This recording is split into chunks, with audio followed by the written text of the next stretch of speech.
Senhor presidente, deputados, deputadas, subo à tribuna para discutir conjuntamente o projeto de prorrogação da calamidade e o projeto de prorrogação do Fundo Estadual de Combate à Pobreza. Em primeiro lugar, sobre o projeto de prorrogação da decretação de calamidade no estado do Rio de Janeiro. Desde que esse projeto foi encaminhado à casa, a bancada do PSOL tem votado contra. Tem votado contra por entender que em nenhum momento houve uma definição jurídica e política do que representa a decretação da calamidade. É a possibilidade do governo desrespeitar a lei do orçamento e não ser punido. É a possibilidade do governo desrespeitar índices constitucionais e não ser punido. Nós somos contra. A gente apresentou um pedido de impeachment do ex-governador Luiz Fernando Pezão porque não investiu o mínimo constitucional em saúde. E vamos continuar lutando contra qualquer governo que não respeite os mínimos constitucionais em saúde, em educação, no caso do Estado do Rio de Janeiro, do FECAM, da FAPERJ, fundos definidos constitucionalmente para garantir os direitos da população, para garantir direito à educação, direito à saúde, direito ao meio ambiente, direito à produção de conhecimento, à ciência e tecnologia. Então, enquanto a gente não conseguir chegar a um entendimento sobre o que de fato representa a calamidade, é complicado votar pela sua extensão. E é mais complicado ainda no momento onde o Estado do Rio de Janeiro permanece em crise, mas não está mais na situação mais crítica que poderia. O Estado do Rio de Janeiro hoje é um Estado que tem previsão orçamentária, que saiu do momento mais nebuloso e que não justifica a decretação da calamidade, dando liberalidades orçamentárias e financeiras ao governo, sem sequer termos juridicamente segurança de saber quais são. É o que está previsto na Lei de Responsabilidade Fiscal? É o limite com o pessoal? Esse é um debate. Agora, é o mínimo constitucional em saúde? Esse é outro debate que a gente não aceita. Então, primeiro ponto é por que somos contra a decretação da calamidade financeira e por que permaneceremos contra essa extensão, especialmente nesse momento em que o Estado nem está no seu momento mais crítico. Se a gente perder a arrecadação com royalties e participações, se não for renovado o regime de recuperação fiscal, pode ser que o Estado do Rio de Janeiro volte a enfrentar um momento crítico. E aí a gente tem que fazer esse debate em outro patamar, precisando buscar as respostas para esses pontos que eu coloquei, mas talvez com a possibilidade de chegar ao entendimento. Agora, nas atuais circunstâncias, decretação de calamidade financeira, para dar liberalidade orçamentária ao governo, para descumprir leis que existem, para garantir os direitos do povo, isso a bancada do PSOL não vai votar. Esse é o ponto que diz respeito à calamidade financeira. Agora, com relação ao Fundo Estadual de Combate à Pobreza, projeto que também está em discussão, a sua prorrogação. Como eu falei, para quem está nos assistindo de casa, para quem está nos assistindo da galeria, o que é o Fundo Estadual de Combate à Pobreza? Ele é um fundo formado em cima de um aumento de 2 pontos percentuais do ICMS, do Imposto de Circulação de Mercadorias e Serviços. Esse fundo faz com que quase tudo que a gente consome fique mais caro. Brinquedos, internet, energia elétrica. Mas para que existem os impostos e para que existe esse fundo? Para que o governo tenha capacidade de investir em políticas públicas, para garantir os direitos da população, para garantir para todos e todas que estamos aqui políticas públicas fundamentais para a nossa vida em sociedade.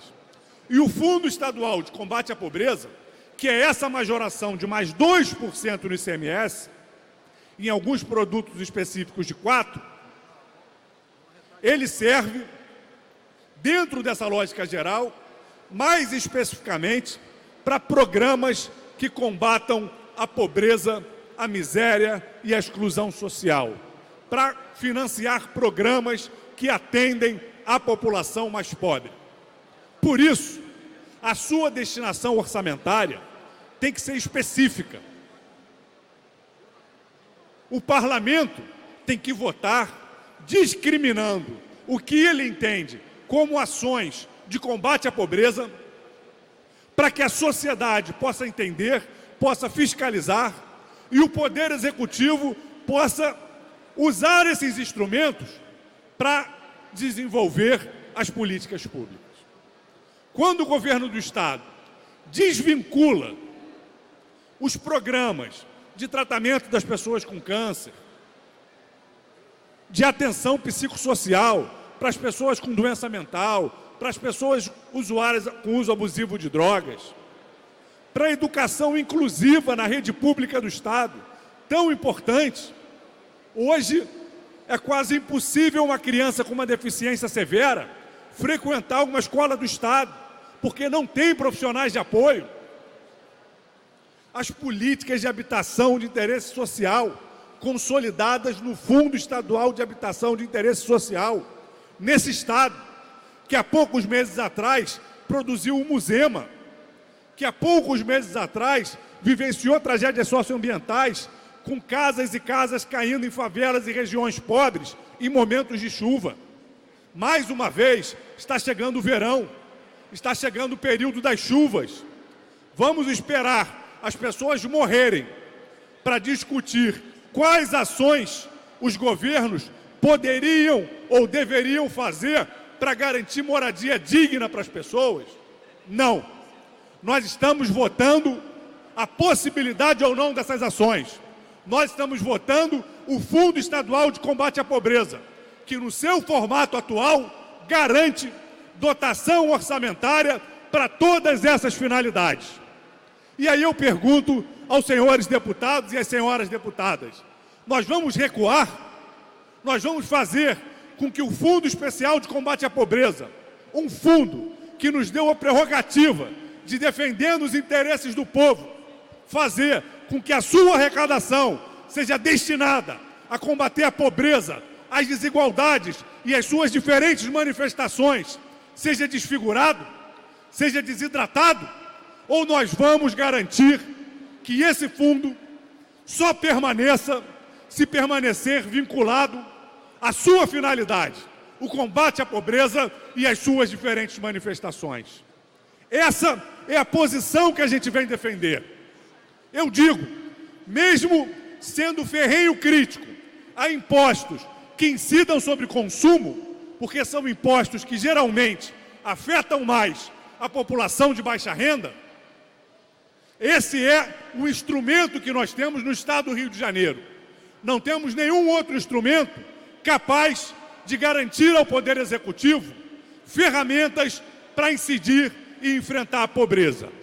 Então, por isso, a gente defende a ampliação do Fundo Estadual de Combate à Pobreza, mas a manutenção das suas vinculações orçamentárias, a habitação, a atenção psicossocial, a educação inclusiva, para que ele, de fato, cumpra a finalidade para o qual ele foi criado. E é nesse sentido também que a gente é contra a votação de um perdão àquilo que os governos passados deixaram de investir no Fundo de Habitação de Interesse Social. Ora bolas, se o governo atual avalia que não tem condições de pagar, pactue isso com o Tribunal de Contas, pactue isso com essa Casa Legislativa através da Lei Orçamentária Anual.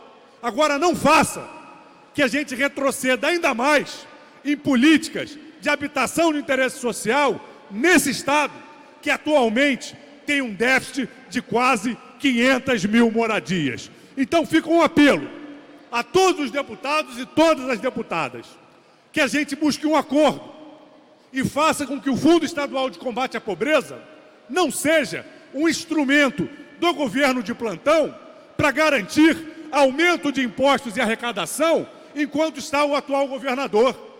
A gente quer que o Fundo Estadual de Combate à Pobreza seja um instrumento de Estado que vai dar ferramentas para o atual governo e para os que vierem para garantir, de fato, políticas de combate à pobreza no Estado do Rio de Janeiro.